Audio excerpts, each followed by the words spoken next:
Bashkia e Imarës ka zhvilluar analizën e turizmit 2025 si dhe ka prezantuar perspektivat për vitin 2026 në një takim i cili ka mbledhur bashk përfaqësues të biznesit, operator turistik të zonës, fermer, grupe të interesit, ndërsa i pranishëm ishte edhe Ministri i Bujqësisë Andis Salla, si dhe përfaqësues të Ministrisë së Turizmit. Aktiviteti është organizuar nën kujdesin e veçantë të kryebashkiakut të Imarës Vangjel Tavo, i cili theksoi se fokusi kryesor i turizmit është një turizëm elitar për Imarën. Prioritetet më të rëndësishme të Bashkisë së Imarës janë të fokusuara në turizëm, por gjithashtu edhe në bashkërëndimin e punës për të zhvilluar jo vetëm zonën ekonomikisht, por edhe fermerët e saj, ashtu si kundër një turizëm i qëndrueshëm dhe gjithvjetor. Kryebashkiaku Vangjel Tavo tha se viti 2025 ka qenë një nga sezonet më të suksesshme, ku ka patur një rritje deri 35% të pushuesve dhe vizitorëve që kanë vizituar këtë bashki. Trendi gjithmonë në rritje do të thotë edhe një ekonomi e zhvilluar, theksoi kryebashkiaku Tavo. Këto investime forcojnë lidhjen mes turizmit dhe bujqësisë, duke krijuar vlera të reja për komunitetin dhe duke rritur ofertën e produkteve vendase për vizitorët. Ju falenderoj të gjithëve për praninë dhe bashkëpunimin tuaj, që na jep forcë të punojmë së bashku për një Imarë më të zhvilluar, më konkurruese dhe me një model turizmi që sjell përfitime për komunitetin gjatë gjithë vitit. Mund t'ju them që viti 2025 ka qenë një nga sezonet më të suksesshme për turizmin në Imarë. Të dhënat tona tregojnë një rritje prej 25-30% të fluksit të vizitorëve krahasuar me një vit më parë. Kjo rritje tregon qartë se Imara po forcon pozicionin e saj si një nga destinacionet më të kërkuara në Rivierën Shqiptare. Ky trend pozitiv reflektohet edhe në ekonominë vendore.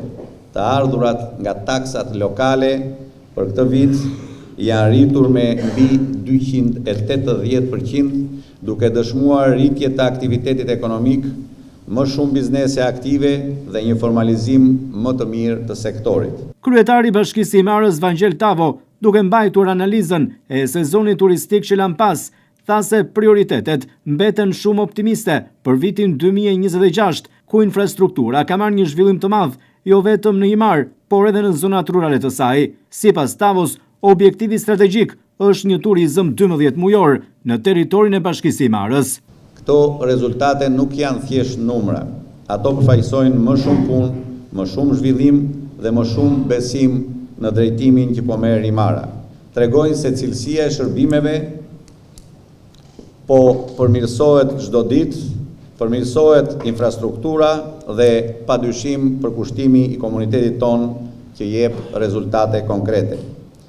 Një nga objektivat tona strategjike është zhvillimi një modeli turizmi 12 mujor, sepse Imara ka çdo potencial për të ofruar përvoja të vlefshme gjatë gjithë vitit.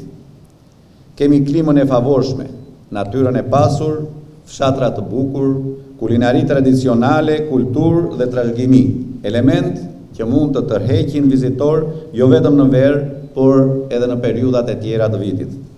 Qasja jonë është të zgjerojmë llojet e turizmit përveç atij detar, natyrë dhe aventurë, kulturë dhe histori. Ministri i Bujqësisë Andis Salla, i cili mori pjesë në analizën e sezonit turistik 2025 në Bashkinë e Imarës, tha se Imara është një zonë shumë e rëndësishme dhe se gjithçka lidhet me një turizëm të qëndrueshëm. Ai theksoi se Imara do të ketë vëmendjen maksimale të qeverisë shqiptare dhe të Ministrisë së Bujqësisë për të mbështetur kryesisht ekonominë lokale. Imara është një nga pasuritë natyrore më të çmuara të vendit, një bashki me potencial të jashtëzakonshëm turistik, por edhe bujqësor. Lidhja mes këtyre dy sektorëve është shumë thelbësore, pasi turizmi i qëndrueshëm ndërtohet mbi produktet lokale dhe mbi bashkëpunimin e ngushtë mes fermerëve, komunitetit dhe biznesit. Gjë rastin theksoj se në strategjinë tonë Bujqësia 2030 kemi vendosur si prioritet forcimin e prodhimit vendas, rritjen e sigurisë ushqimore, teknologjinë e gjelbërt dhe zhvillimin e zonave rurale në funksion të ekonomisë lokale. Për Imarën, Kjo nuk kupton mbështetje për fermerët e vegjël dhe për prodhimet autentike të zonës, nxitje të agroturizmit dhe diversifikimit të aktiviteteve rurale, investime në ujitje dhe infrastrukturë bujqësore, dhe bashkëpunim më të ngushtë mes bashkisë dhe prodhuesve. Drejtori i Agjencisë Kombëtare të Bregdetit, Gjeni Beqaj, i cili ishte i pranishëm në këtë aktivitet, duke folur si përfaqësues i Ministrisë të Turizmit, theksoi ndër të tjera se Himara ka një Bregdet të mrekullueshëm dhe që do të jetë në fokus të vëmendjes së qeverisë për përthithjen e projekteve shumë të rëndësishme. Më pas janë dëgjuar edhe operatorët turistik, fermerët dhe grupet e interesit, të cilët kanë shprehur opinionet e tyre rreth zhvillimit të Himarës dhe perspektivën e saj.